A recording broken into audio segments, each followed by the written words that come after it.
This is a question that I get all the time from unstoppable writers.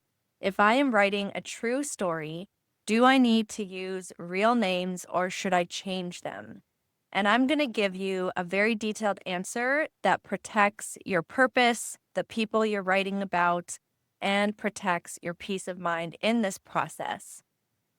When you are writing true stories, you're not just writing words or creating a fictional world. You are handling real lives, real people, real trauma, real reputations. And if we're Christians as believers, we're also stewarding the truth with love. So we want to come at this with wisdom and not fear. So here is a framework that you can go through to decide and take into consideration risk, impact, and permission. So the first question to ask as you are writing stories that involve real people, number one is, do I have permission to identify them? When I was writing the first part of my memoir, Adrift, I did use real names and I went through the book and made a list and then did my best to contact each and every person to get their permission.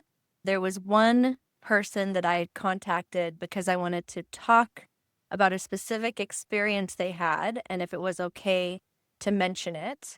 And they actually did not give me permission. So I ended up creating a fictional character in addition that then could still talk about that experience. But you always want to ask permission.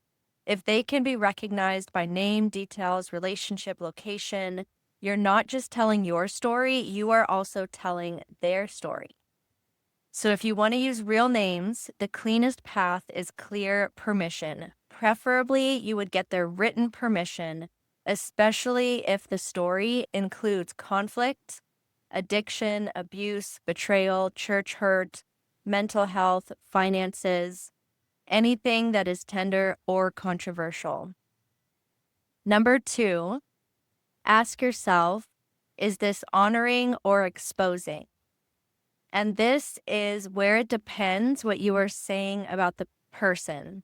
If your writing could harm their reputation, create drama, or reopen old wounds, then wisdom says change the name and change the identifying details. And changing the name, you would simply have a disclaimer that says based on a true story, but details and names have been changed to protect people. And we see this quite often in nonfiction, creative nonfiction memoir. And it's a way to protect people and also not open yourself up to being accused of defamation or saying things that are not true. Number three, if what you're writing about the person is negative, you need to raise your protection level. You can't just assume it's my story, my words, I can say what I want, because legally and relationally, that can get messy really fast. And I am not a lawyer, so do not take this as legal advice, but a wise baseline is to change names, change the identifying details, place of work, hometown, number of kids, timeline, unique descriptors, and then to also use a disclaimer, which I'll go over in a moment. And if your project is high profile or high risk, you may even want to talk to an attorney. And yes, some writers also consider media liability insurance depending on the project and the situation. But all this means is that you don't need to panic. You just need to have a clear plan. And then number four, disclaimers can help, but they're not going to solve everything. So it's a wise layer, but it's not the ultimate protection. Simple disclaimer language that you can use is some names and identifying details have been changed to protect privacy. This work reflects my personal experiences and perspectives. And I will put that in the notes here so that as you're working on a memoir or nonfiction, you have this as a guide And especially, there's another disclaimer you can say if you're blending stories or compressing timelines, you can also include certain events have been combined or adapted for clarity while maintaining the heart of what occurred. And as we're talking about this topic, I wanted to share one experience as I was writing Adrift, my memoir. And that is that I had contacted almost everyone I could in the story. The people I couldn't get a hold of, I wasn't speaking negatively about them. So I moved forward with the project. And after the book was published, I had a childhood friend reach out to me, and I'm so glad she did. But she was actually really hurt by my publishing of the memoir because she didn't feel that it correctly portrayed our friendship.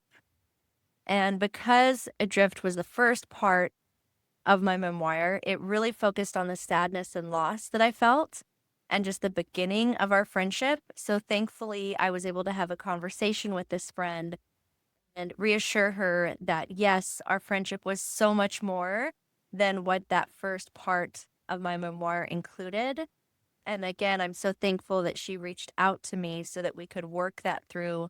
When I write the rest of my memoir, I will be fictionalizing people and changing details. I will not be using names anymore going forward based on my experience. Talking about real name usage and memoir, as a spiritual director, there are some questions that can be really helpful to sit with as you prepare to write your story.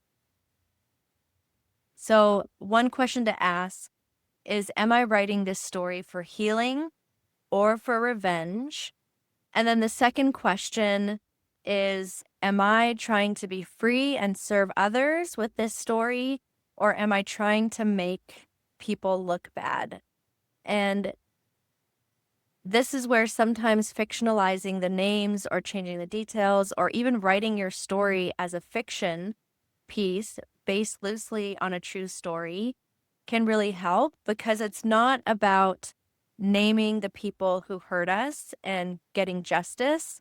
It's much more about, I am sharing this story so that other people who've gone through this know they are not alone and that they can heal as well, like giving hope.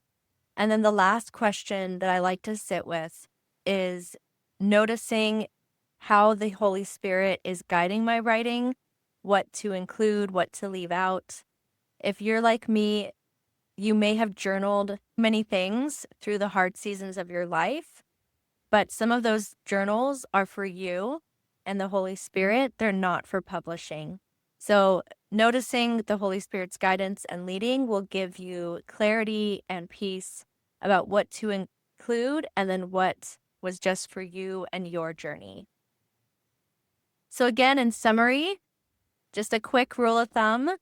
If the piece you're writing is celebratory and you have permission, real names are great. If it's tender, complex, negative, or they didn't consent, change the names and identifying details. And if it's high risk, high profile, get legal guidance. So I hope that helps. I'd love to hear what you're working on in the comments. And remember, my friends, to stay curious and keep writing. Your words matter.